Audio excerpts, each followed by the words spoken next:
De la neige alsacienne, on passe à présent aux dunes marocaines avec Courrier Sud et Patrick Chevalier. Comment va Patrick? Ça va très bien, Lionel. On va découvrir votre documentaire, ça sera sur notre antenne ce week-end.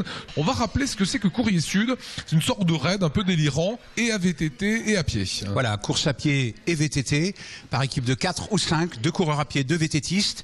C'est un raid où il y a une formidable ambiance, surtout au bivouac le soir, où il y a une forte entraide pendant la course, parce qu'on vient, bien sûr, on vient pour se tirer la bourre, mais quand même, on vient aussi pour découvrir les paysages, pour voir les gens, pour rencontrer d'autres personnes, et il y a un brassage social au sein de la course. Voilà, avec une infrastructure mise en place, ouais, plutôt luxueuse quand même. Il y a la douche le soir au bivouac, quoi. Il y a la douche le soir au bivouac, il y a un repas chaud, où qu'on soit, même dans le désert, un repas chaud sous tente caïdale, avec plat chaud et même du vin si vous voulez. Ah ouais, d'accord, c'est la fête. Comment se passe le raid à proprement parler? On court combien de temps? On fait du vélo combien de temps? Comment ça se passe? Alors c'est quand même un raid pour gens qui soient entraînés. N'importe qui peut le faire, mais il faut être un petit peu entraîné. Les coureurs à pied ont pas loin de 20 km à faire chaque jour. C'est un demi-marathon quand même. Hein, oui, c'est vrai, c'est vrai. Bon, et tous les jours.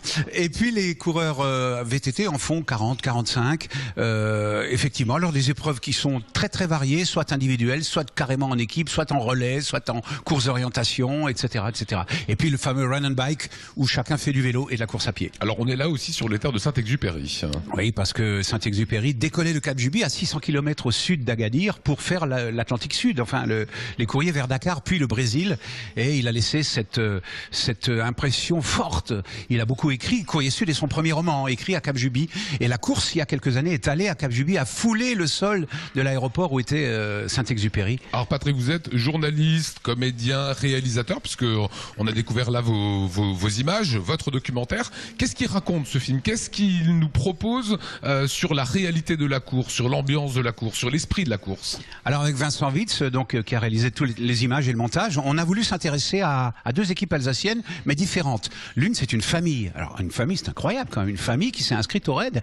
Le papa, la maman et les enfants, une famille recomposée en plus. Donc il y a les enfants des 2 couples et qui s'est inscrite au raid et qui savait pas du tout où ils allaient. Enfin, le père et la mère l'avaient déjà fait, mais pas les enfants.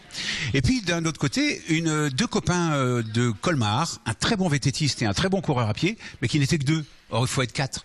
Donc ils ont trouvé sur la ligne de départ deux coureurs marocains qui eux aussi s'étaient inscrits de façon individuelle et ils ont formé une équipe formidable. Ils ont terminé 4 ou 5e. Enfin, c'est vraiment voilà. Donc 2 angles, 2 façons de voir la course, 2 façons de se la raconter, 2 façons de la vivre, et vous verrez que c'est assez émouvant. Dernier point, en fait, on a l'impression en voyant les images que c'est une caravane du désert. C'est voilà, c'est la caravane, presque un mirage qui est en train de passer dans le désert. Oui, on peut voir ça comme ça. Nous, on fait aucun dégât par rapport à ce qui a pu se dire sur le Dakar.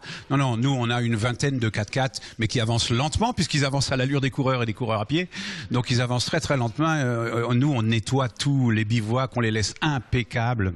Et puis, je veux dire que la prochaine édition, ce sera un jubilé, ce sera la 15e édition, en novembre prochain. Et là, on va faire le plein de tous ceux qui avaient déjà participé. On va leur demander de revenir et ça va être extraordinaire, la prochaine édition. Merci Patrick. Alors suivez cette aventure Courrier Sud sur notre antenne. Les informations s'affichent actuellement sur l'écran.